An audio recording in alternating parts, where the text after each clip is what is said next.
Alright, so for my Module 3B project, I am doing a project on video game sales, which involves numerous types of data, using a variety of skills that I learned at ISM 4547. So here's a list of these tables that I created. So basically what my project is just basically about how many sales for how many video games has sold in North America, Europe, and basically all around the world globally. So, which includes a variety of publisher, which as you can see right here. So we have Rockstar, Activision, Electronic Arts, Microsoft Studios, etc. And then here's a list of games that I included, and most of these games are made. Some of these games are made by the same company, which is why it's like repeating. So basically, what I did was to do this. This is that I kind of formatted the table that allows me to select certain type of games. Like for example, let's just say if I want to select Destiny 2. So it's gonna show me Destiny 2, which the game was released in 2017. Act, publisher is Activision, and how many sales has been sold so far. And then another example is going to be is let's just say if I want to select Assassin's Creed.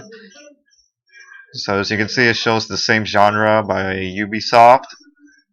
And then when I clear that, it'll reset the data right here, and etc. And then right down here is just basically the total sales made in North America for all of 60 games for North America, Europe, and basically all around the worldwide. And then for this one, I added conditional formatting, which I basically select, which I chose action games. So I mean, who doesn't like action games? So I decided to kind of like contain only the text, and then for publisher, I added conditional formatting, which only includes Electronic Arts. And then on this side is I created a macro that sorts the game by year. So as you can see, it's already reset it, and I want to sort by game. So basically, it sorts in alphabetical order, and then sort by genre. So it goes in alphabetical order right here. So I thought that was really interesting. And then next slide is going to be the pivot tables which I created. So what I really found interesting, since there's games that so many games that it's really hard to kind of like navigate. What I did was I created a pivot table which includes slicers. So I have the types of genre, year, and the game selection.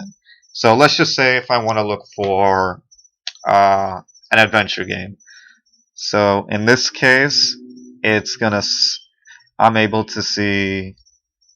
Okay, so the only adventure game is Rise of the Tomb Raider, which is the game. But if I want to select another one, I can just go to the next one, uh, which includes Mortal Kombat X. And if I want to select an action game, more it'll allow me to give me the list of games. But if I want to select like a year, I can just do it that way. So basically, it allows me to show which games have been released in this year just by looking at the genre. And then this side just basically again just shows the sales in North America, and then because I want to only get the sales in North America because that's when most of the games are selling, so I want to be able to get that. So I thought that was really interesting to kind of like organize it. And then the next one is similar to the last one, except I kind of created like various types of charts. So I basically created a radar chart right here, and then I created a column chart for North America, Europe, and globally charts. So what I kind of noticed in my analysis is that it looks like it kind of like increases increases in sales. So it looks like um, Call of Duty World War II has the most sales in globally, and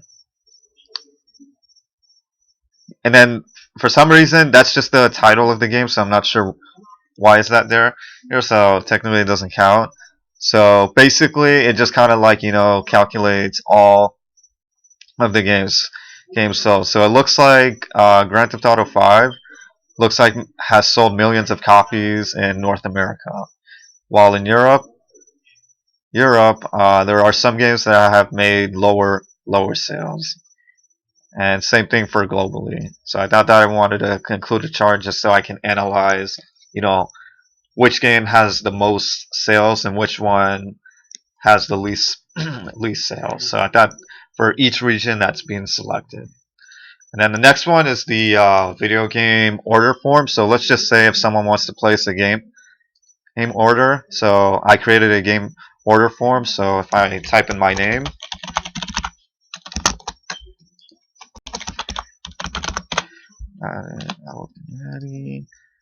and then let's just say I want to buy a game of, let's see, we'll just start with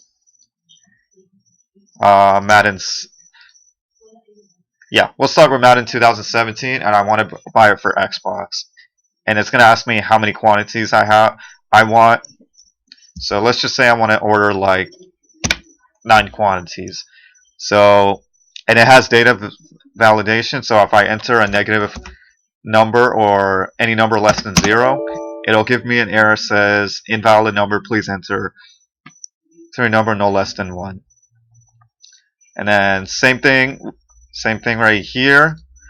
Here it'll, if I type in the shipping address, it'll tell me to, it will basically allow me to enter the address of where you want your video game to ship. So if I enter, we'll just make up an address, 66,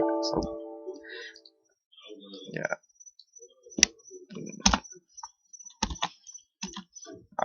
466. We'll just make one up.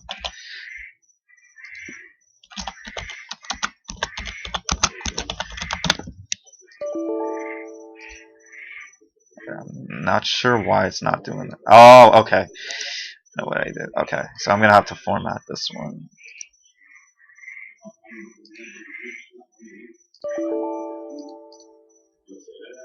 Alright, let me go ahead and fix that. So I'm gonna go ahead and fix that. And we're just gonna say enter the shipping address of when the game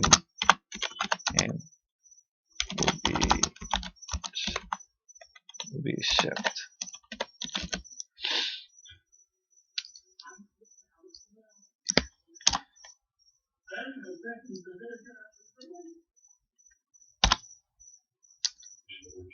And I'm just not gonna not include an error because we're just basically typing the oh, almost forgot something. Fix that.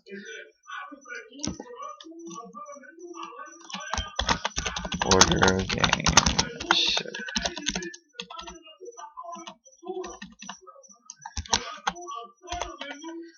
Shipping address.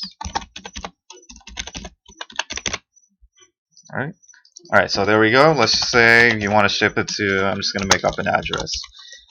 Tampa Drive. But you kind of get the idea. So let's just say I want to order 5 quantities. I'm going to hit order, and as you can see, it'll automatically lift it. Now, Now, if I were to press it again, it'll keep continuing. If I press it again, it'll continue, and it's not going to override it. Because I remember I had the same issue on that on the last assignment where it basically involved me to create a form that won't override. So if I return form, it'll allow me to return back to the form, and I can just reset it from there. And that is it. I hope you guys like my project. If you enjoyed it, give it a thumbs up, and I'll see you guys next time.